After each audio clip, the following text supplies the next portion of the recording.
नमस्कार। आज सुनते हैं एक कहानी, दो मुसाफिरों की। ये बिल्कुल उन कहानियों जैसी है जो हम सब अपने बचपन में सुना करते थे, है ना? अच्छा, एक बात बताइए, क्या कोई पेड़ सच में बात कर सकता है? हम्म, चलिए आज इस कहानी में ही पता लगाते हैं। तो बात है एक बहुत ही गर्म दिन की। छिलछिलाती धूप थी, सूरज जैसे आसमान से आग बरसा रहा था और नीचे सड़क धूल और गर्मी से बुरी तरह तप रही थी।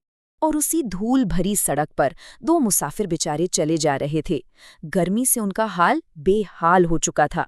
वो बस किसी तरह छांव ढूंढ रहे थे जहां कुछ पल बैठकर आराम कर सकें। और फिर अचानक से उन्हें दूर एक बहुत बड़ा घना सा पेड़ दिखाई दिया। अरे वाह! उसे देखते ही तो जैसे उनकी जान में जान आ गई। वो जल्दी जल्दी उस पेड़ के पास पहुंचे और उसकी ठंडी घनी छांव में बैठ गए। हाँ, ऐसा लगा जैसे किसी ने उनके ऊपर एक बड़ी सी छतरी तान दी हो। क्या राहत मिली होगी उन्हें। अब थोड़ा आराम मिला तो एक मुसाफिर ने दूसरे से कहा, ये भी कैसा बेकार पेड़ है। मतलब इस पर तो कोई फल भी नहीं है खाने को। पेड़ बेचारा चुपचाप उनकी ये बातें सुन रहा था और मुसाफिर के ये शब्द उसे तीर की तरह चुभ गए। अच्छा, इससे पहले कि हम जानें कि आगे क्या हुआ, एक छोटी सी बात। अगर आपको भी ऐसी कहानियां सुनना अच्छा लगता है तो इस कहानी को एक लाइक जरूर दीजिएगा। चलिए अब वापस कहानी पर चलते हैं। और फिर कुछ ऐसा हुआ जिसकी किसी ने कल्पना भी नहीं की थी। अचानक पत्तों के बीच से एक भारी सी आवाज गूंजी। वो आवाज पेड़ की थी।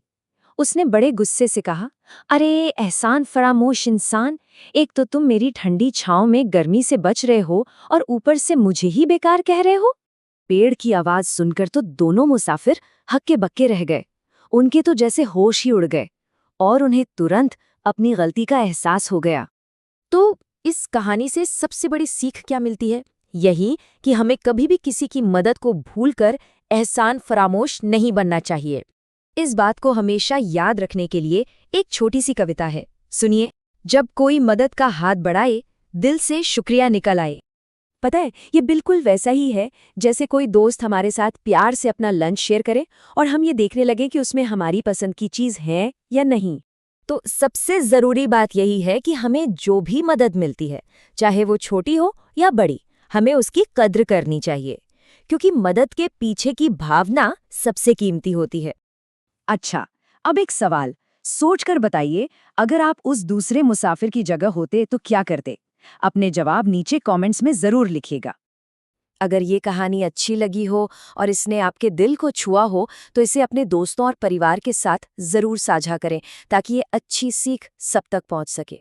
और ऐसी ही प्यारी प्यारी सीख देने वाली और कहानियां सुनने के लिए चैनल को सब्सक्राइब करके हमारे इस कहानी वाले परिवार का हिस्सा जरूर बने। हम इंतजार करेंगे।